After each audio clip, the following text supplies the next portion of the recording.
അൽഹംദുലില്ലാഹി റബ്ബിൽ ആലമീൻ അസ്സലാത്തു വസ്സലാമു അലാ റസൂലിൽ അമീൻ. പ്രിയ സഹോദരി സഹോദരന്മാരെ, അള്ളാഹുവിന്റെ എല്ലാവിധ അനുഗ്രഹങ്ങളും നമ്മിൽ സദാ വർഷിക്കുമാറാവട്ടെ.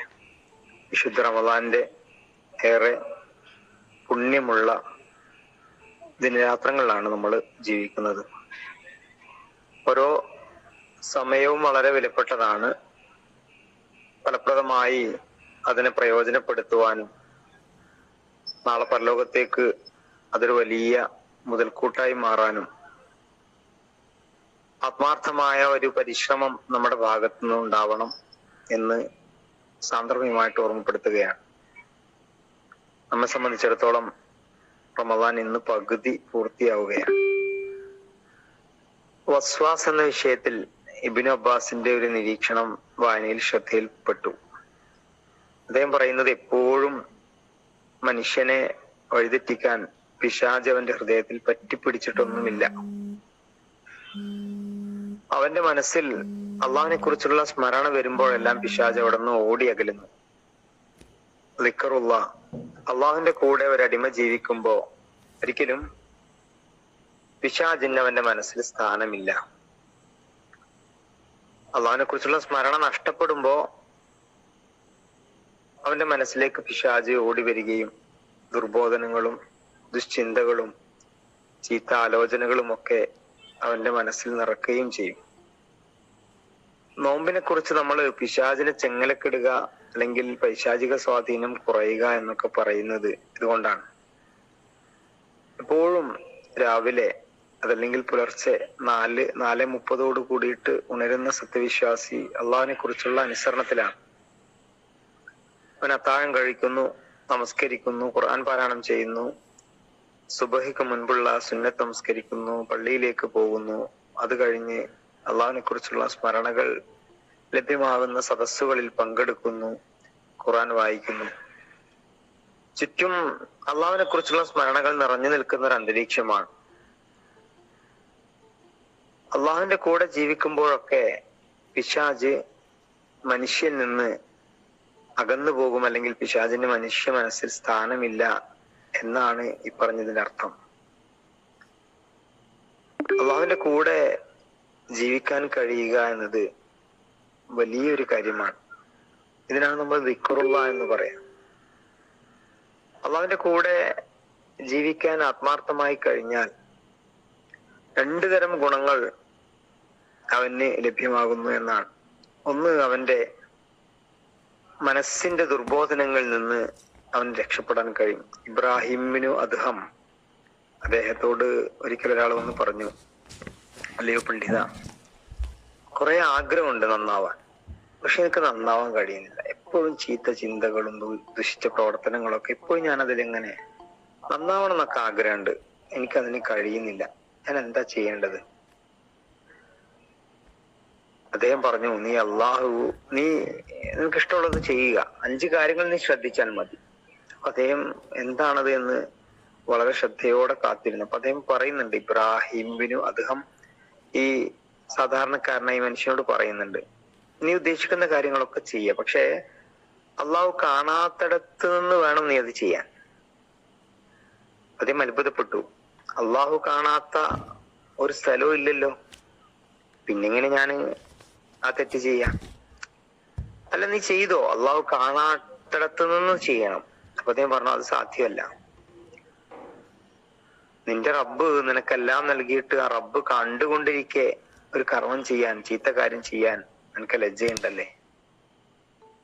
അള്ളാഹു കാണുകയെ നീ ധാരാളം തിന്മകൾ ചെയ്യുക എന്നത് എത്ര വലിയ മോശമാണ്. ഇവിടെ അദ്ദേഹം പഠിപ്പിക്കുന്നത്, നീ ഏത് കർമ്മം ചെയ്യുമ്പോഴും അള്ളാഹു നിന്നെ നിരീക്ഷിക്കുന്നു എന്ന ബോധം നിന്റെ മനസ്സിൽ വരണമെന്നാണ്. അള്ളാഹു കാണുന്നുണ്ട്, അറിയുന്നുണ്ട് എന്നൊക്കെ നമുക്കും അറിയാം, പക്ഷെ നമ്മളിലും ധാരാളം തെറ്റുകൾ സംഭവിക്കുന്നു.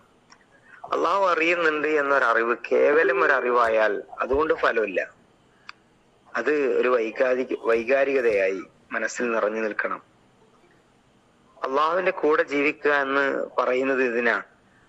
അള്ളാഹു എല്ലാം നിരീക്ഷിക്കുന്നുണ്ട് എന്ന ഒരു കാര്യം, നമ്മൾ നന്മ ചെയ്യുമ്പോൾ നമ്മുടെ മനസ്സിനെ സന്തോഷിപ്പിക്കുന്ന ഒരു വികാരം, ദിക്റുള്ളയിൽ നനഞ്ഞ മനസ്സുമായ ഒരു മനുഷ്യനാണ് യഥാർത്ഥത്തിൽ തഖ്വ നേടാൻ സാധിക്കുക. ആ തഖ്വയാണ് നോമ്പിന്റെ ലക്ഷ്യം. കേവലം പട്ടിണി കിടക്കലല്ല, തന്റെ കണ്ണിനും കാതിനും മനസ്സിനും എല്ലാത്തിനും നോമ്പുണ്ട് എന്ന് മഹാന്മാർ പഠിപ്പിക്കുന്നത് അതുകൊണ്ടാണ്. അപ്പോ അള്ളാഹുവിനെ കുറിച്ചുള്ള സ്മരണയിൽ അള്ളാഹുവിന്റെ കൂടെ ജീവിക്കുന്ന ഒരു മനുഷ്യന് നേടാൻ കഴിയുന്ന ഏറ്റവും പ്രധാനപ്പെട്ട നേട്ടം അവന്റെ മനസ്സിന്റെ ദുർബോധനങ്ങളിൽ നിന്ന് അവന് മോചനം ലഭിക്കുന്നു എന്നതാണ്.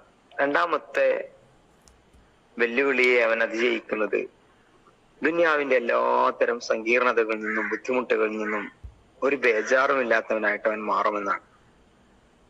കാരണം എന്താ? നമ്മൾ ദുനിയാവിൽ കാണുന്ന കുറെ പ്രതിസന്ധികളും സങ്കീർണതകളും നമ്മൾ അഭിമുഖീകരിക്കുന്ന പ്രശ്നങ്ങളൊക്കെ ഉണ്ട്. അവന്റെ ആത്മവിശ്വാസം ഇതിനെല്ലാത്തിനും മീതെയാണ് എന്റെ റബ്ബ്.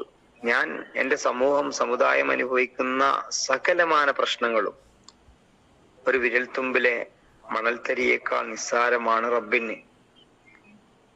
അത് എങ്ങനെ പരിഹരിക്കണമെന്ന് എന്റെ റബ്ബിന് അറിയാം. നമുക്ക് ചെയ്യാനുള്ള കാര്യം ഒന്നേ ഉള്ളൂ, നമ്മുടെ ദൗത്യം നിർവഹിക്കുക. എങ്ങനെയാണ് പ്രവർത്തിക്കേണ്ടത് എന്നതിനൊരു പ്ലാൻ തയ്യാറാക്കുക. ആ അർത്ഥത്തിൽ പ്രവർത്തനങ്ങളുമായിട്ട് മുന്നോട്ട് പോവുക. കാര്യങ്ങൾ തീരുമാനിക്കുന്നത് പടച്ചവനാണ്. അള്ളാഹു കാര്യങ്ങൾ നീക്കിക്കൊള്ളും. ഈ ഒരു അർത്ഥത്തിൽ മനസ്സിനെ പാകപ്പെടുത്താൻ ദിക്റുള്ള ഒരു വിശ്വാസിയെ പ്രേരിപ്പിക്കുന്നു. അതുകൊണ്ട് ബുദ്ധിമുട്ടുകൾ, ദുനിയാവിന്റെ പ്രശ്നങ്ങൾ, ഭരണകൂടത്തിന്റെ എതിർപ്പുകൾ എല്ലാം അതാണല്ലോ ഗസയിൽ നമ്മൾ കാണുന്നത്. അവർക്ക് എന്തെല്ലാം പ്രതിസന്ധികളും പ്രയാസങ്ങളും ഉണ്ട്.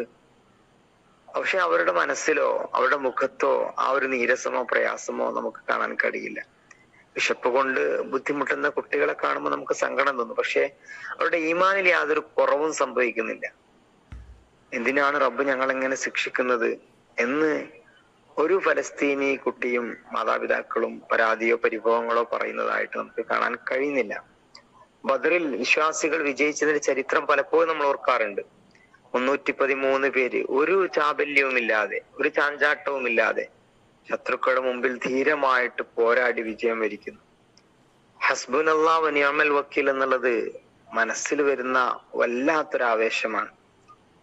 എല്ലാത്തിനും മീതെ വരവേൽപ്പിക്കാൻ ഞങ്ങൾക്ക് അള്ളാഹു മതി. ഈ ഒരു കരുത്ത് റമദാൻ നമുക്ക് നൽകണം.